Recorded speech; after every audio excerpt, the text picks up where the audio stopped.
अगर कभी पढ़ो और समझो तो आंसुओं पर काबू रखना। रामायण का एक छोटा सा वृतांत है, उसी से शायद कुछ समझा सकूं। एक रात की बात है, माता कौशल्या जी को अपने महल की छत पर किसी के कदमों की आहट सुनाई दी। उनकी नींद खुल गई। पूछा कौन है? मालूम पड़ा सबसे छोटी बहू यानी शत्रुघ्न जी की पत्नी सुतिकृति जी हैं। माता कौशल्या जी ने उन्हें नीचे अपने पास बुलाया। सुतिकृति जी आईं, चरणों में प्रणाम कर खड़ी रह गई। माता कौशल्या जी ने पूछा, बेटी श्रुति, इतनी रात को अकेली छत पर क्या कर रही हो? क्या नींद नहीं आ रही है? शत्रुघ्न कहाँ है? सुतिकृति की आंखें भर आई। कौशल्या माँ की छाती से लिपट गई। बोली, माँ, उन्हें तो देखे हुए 13 वर्ष हो गए। सुनकर कौशल्या जी का हृदय कांप गया। तुरंत आवाज लगाई। सेवक दौड़े आए। आधी रात ही पालकी तैयार हुई। आज शत्रुघ्न जी की खोज होगी। माँ चली। आप जानते हैं शत्रुघ्न जी कहाँ मिले? अयोध्या जी के जिस दरवाजे के बाहर भरत जी नंदीग्राम में तपस्वी होकर रहते हैं, उसी दरवाजे के भीतर एक पत्थर की शिला है। उसी शिला पर शत्रुघ्न जी अपनी बाह का तकिया बनाकर लेटे मिले। माँ शत्रुघ्न जी के सिराने बैठ गई। होले से बालों में हाथ फिराया तो शत्रुघ्न जी ने आंखें खोली।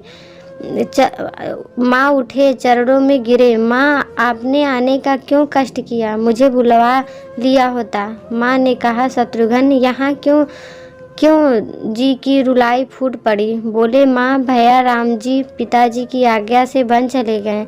भैया लक्ष्मण जी उनके पीछे चले गए। भैया भरत जी भी नंदीग्राम में हैं। क्या ये महल में रथ, ये राजस्वी वस्त्र विधाता ने मेरे लिए ही बनाया है? शत्रुघ्न जी की बात सुनकर माता कौशल्या जी निरुत्तर हो गई। देखो क्या है ये राम कथा, ये भोग की कथा नहीं, त्याग की कथा है। भगवान राम को 14 वर्ष का वनवास हुआ तो उनकी पत्नी सीता जी ने भी 14 वर्ष का कठिन वनवास सहर्ष स्वीकार कर लिया।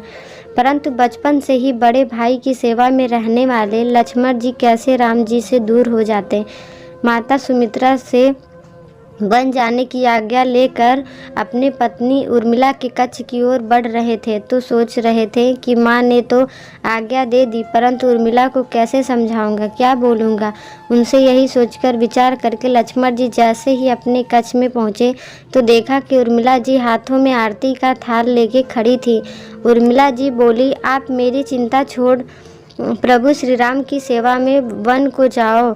मैं आपको नहीं रोकूंगी। मेरे कारण आपकी सेवा में कोई रुकावट ना आए, इसलिए साथ जाने की जिद भी नहीं करूंगी। जो बात कहने में लक्ष्मण जी को संकोच हो रहा था, परंतु उनके कुछ कहने से पहले ही उर्मिला जी ने उन्हें संकोच से बाहर निकाल दिया। वास्तव में यही पत्नी का धर्म है। पति संकोच में पड़े उससे पहले ही पत्नी उनके मन की बात जानकर उसे संकोच से बाहर कर दे।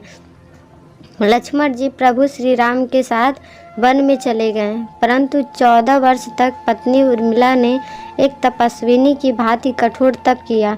वहाँ वन में लक्ष्मण जी प्रभु श्री राम एवं माता सीता की सेवा में कभी सोए नहीं, परंतु उर्मिला ने भी अपने महलों के द्वार कभी बंद नहीं किए और सारी रात जागकर उस दीपक की लौ को बुझने नहीं दिया। मेघनाद से युद्ध करते हुए जब लक्ष्मण जी को शक्ति लग जाती है और हनुमान जी उनके लिए संजीवनी बूटी का पर्वत लेकर वापस लौट रहे थे, तो बीच में अयोध्या के ऊपर से गुजरने के दौरान भरत जी ने उन्हें देखकर कोई मायावी राक्षस समझा और उन्होंने हनुमान जी को बाढ़ मार दिया, जिससे हनुमान जी गिर जाते हैं।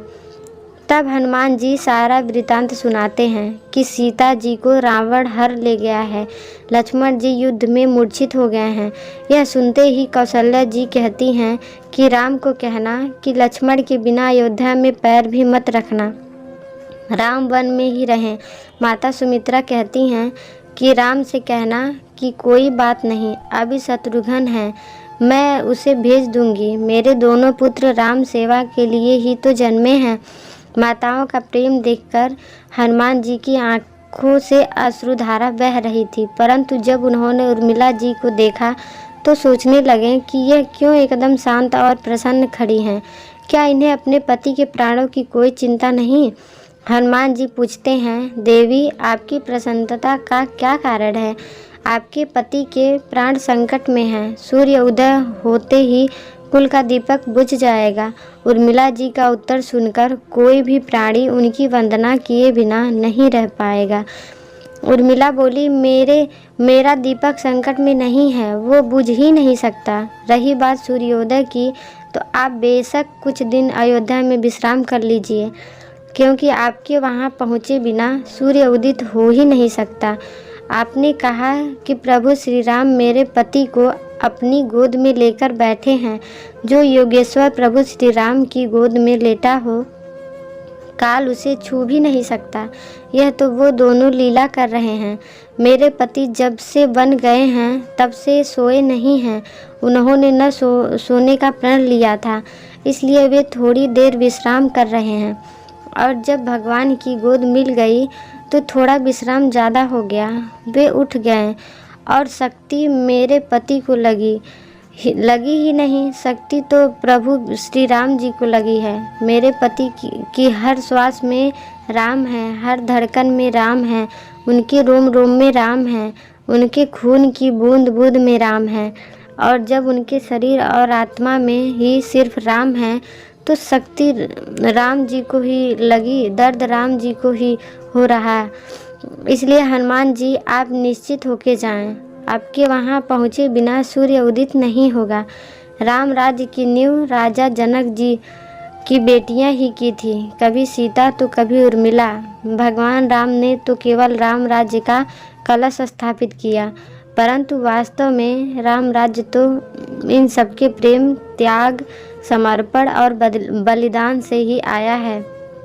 लक्ष्मण सा भाई हो, कौशल्या सी माई हो, स्वामी तुम जैसा मेरा रघुराई हो। नगरी हो अयोध्या सी, रघुकुल सा घराना हो, चरण हो राघव के जहाँ मेरा ठिकाना हो। त्याग भरत जैसा सीता सी नारी हो, लव कुश की जैसी संतान हमारी हो। श्रद्धा हो श्रवण जैसी, सबकी सी भक्ति हो, हनुमान के जैसी निष्ठा हो और शक्ति हो। आपको ये कहानी कैसी लगी हमें कमेंट बॉक्स में ज़रूर बताएं। अगर आपको ये कहानी अच्छी लगी हो तो लाइक करें, शेयर करें और ऐसे ही कहानियों के लिए हमारे चैनल को सब्सक्राइब ज़रूर करें। वीडियो देखने के लिए आपका धन्यवाद।